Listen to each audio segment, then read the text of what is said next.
Hi, I'm Conan Gray, and all eyes are on me because I have the most hair in the whole wide world.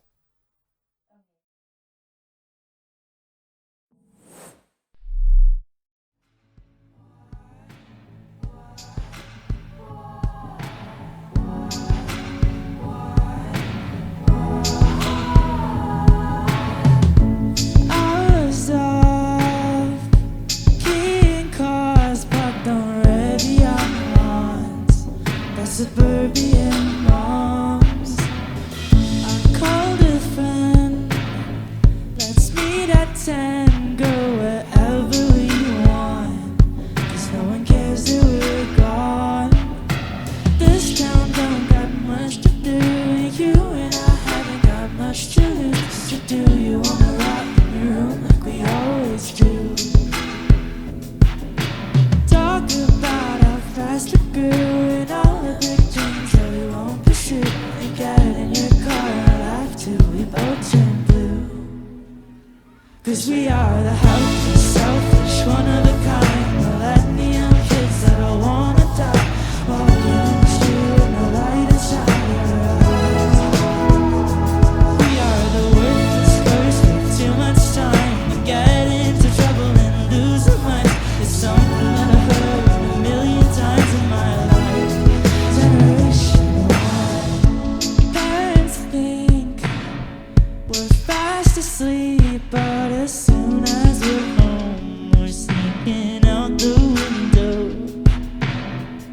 'Cause at this rate of earth decay, our world's ending at noon. Could we all just move to the moon? This town don't got much to do. You and I haven't got much to lose. So do you wanna leave everyone in this place for good? 'Cause we are the helpless, selfish, one of a kind millennium kids that all wanna die. Walking in the street with no light inside our eyes. We are the worthless first with too much time to get into trouble and lose our mind. It's something that I've heard a million times in my life. Generation live night to night. Says we're bound to die. Oh, what's the use in trying? That's exactly right. We are the helpless, selfish, one of a kind millennium kids that all wanna die. Walking in the street with no light inside our eyes. We are the worthless first with too much time to get into trouble and lose our minds. It's something that I've heard a million times in my life. Generation Y.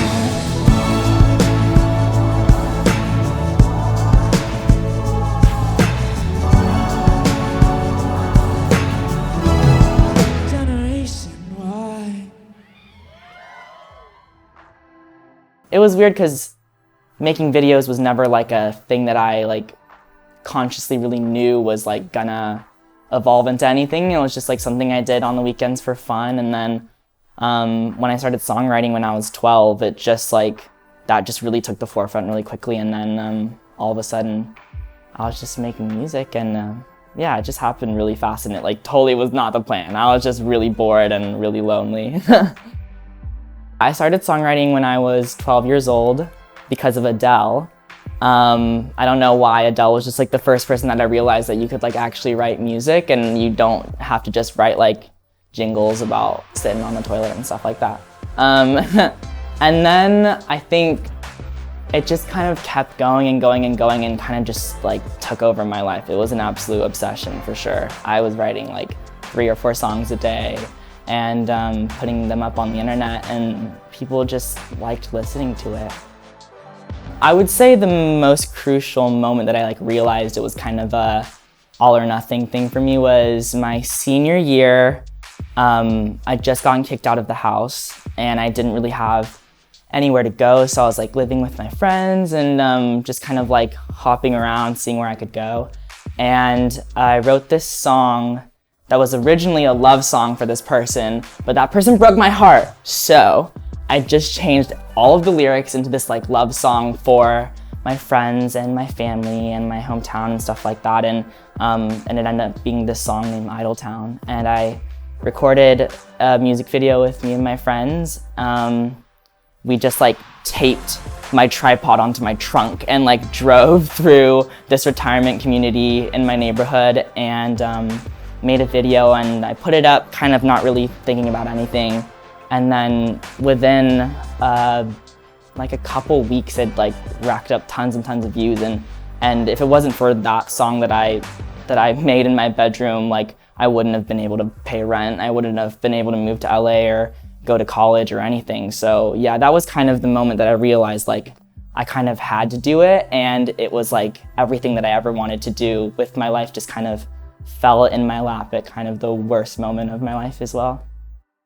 When I was growing up, I moved 22 different times, and it definitely sucks like always being the new kid all the time, but I think a lot of people deal with that. And I would say the most important thing that kept me afloat the whole time was having friends.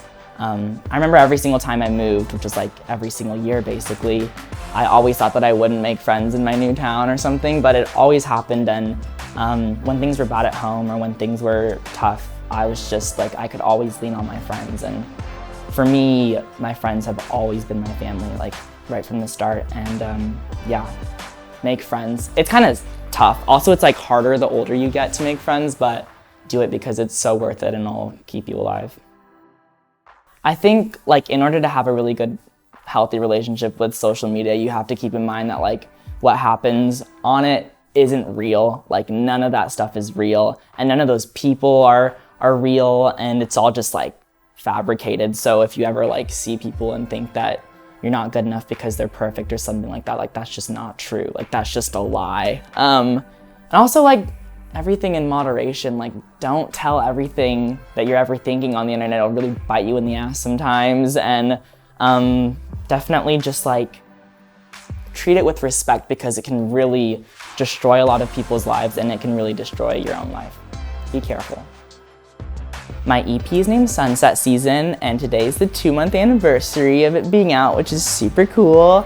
It's like my baby, and I feel like I gave birth to it, so it's pretty cool to have it out. I wrote the whole entire EP myself, basically my senior year of high school, and I produced it all with my friend Daniel Nigro, and it's basically like a documentation of my senior year and of moving out and growing up. I think we all kind of around this age face this period of our lives that's like everything that you've ever known is ending, but also like this very new exciting chapter of your life is like about to hit you in the face. So that's basically what the EP is about. I wrote every single song in my bedroom alone, so it's super weird like every night to like play shows and like hear people sing it back to me. It's just bizarre. And yeah, it's all been super exciting, and it makes no sense at all. I never understand what's going on. I fucking love touring. It's like, it's the time of my life. I feel like I was built to tour, because growing up we were always on the road anyways. Like my parents would just like pick me up and we'd sit in the trunk and just like drive all across the country. It was just, I feel like it was what I was meant to do. I love being on stage. I totally black out every single time I go on. I don't even know what is happening. When I watch back videos of me on stage, I don't remember it. Like I don't, it's like a glitch in the simulation. Like I don't remember it at all. But I'm just excited to go out and see everyone and hug everyone and just scream these songs with all of y'all. It's gonna be so much fun. Hey, I'm Conan Gray, and you're tuned in to Ones to Watch.